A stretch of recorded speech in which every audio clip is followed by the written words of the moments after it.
Kochi metro rail ലിമിറ്റഡിന്റെ പേര് Keralam metro rail limited എന്ന് പുനർനാമകരണം ചെയ്യുവാൻ KMRL സംസ്ഥാന സർക്കാരിന് ശുപാർശ സമർപ്പിച്ചു.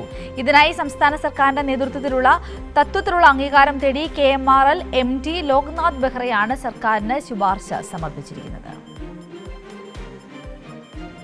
കൊച്ചിയിലെ മെട്രോ സർവീസുകൾക്ക് പുറമെ സംസ്ഥാനത്തൊട്ടാകെയുള്ള നഗരഗതാഗത പദ്ധതികൾ ആസൂത്രണം ചെയ്യാനും നടപ്പിലാക്കാനും ലക്ഷ്യമിട്ടാണ് പേരുമാറ്റത്തിന് തയ്യാറെടുക്കുന്നത്. ആലുവ മുതൽ തൃപ്പൂണിത്തുറ വരെയുള്ള ഒന്നാം ഘട്ടം വിജയകരമായി പൂർത്തിയാക്കി പ്രവർത്തന ലാഭത്തിലാണ് company.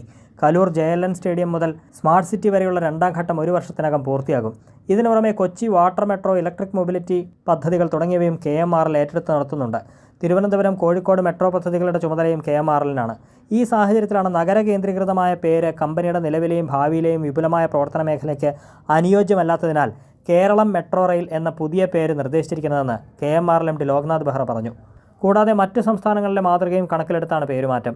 Nagpur metro Maharashtra metro ആയും, ലഖ്നൗ മെട്രോ ഉത്തർപ്രദേശ് മെട്രോ ആയും, അഹമ്മദാബാദ് മെട്രോ ഗുജറാത്ത് മെട്രോ ആയും പുനഃസംഘടിപ്പിച്ച ദേശീയ മാതൃക പിന്തുടർന്നാണ് KMRL നീക്കം.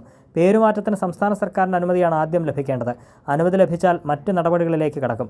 ഡയറക്ടർ ബോർഡ്, ഓഹരി ഉടമകൾ, കേന്ദ്ര കോർപ്പറേറ്റ് കാര്യ മന്ത്രാലയം, കേന്ദ്ര സർക്കാർ എന്നിവയുടെ അംഗീകാരങ്ങൾക്ക് വിധേയമായിട്ടായിരിക്കും അന്തിമ പേരുമാറ്റം നടപ്പിലാക്കുക.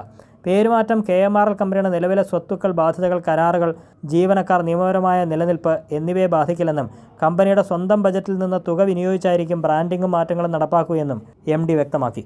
കൈരളി ന്യൂസ്, കൊച്ചി.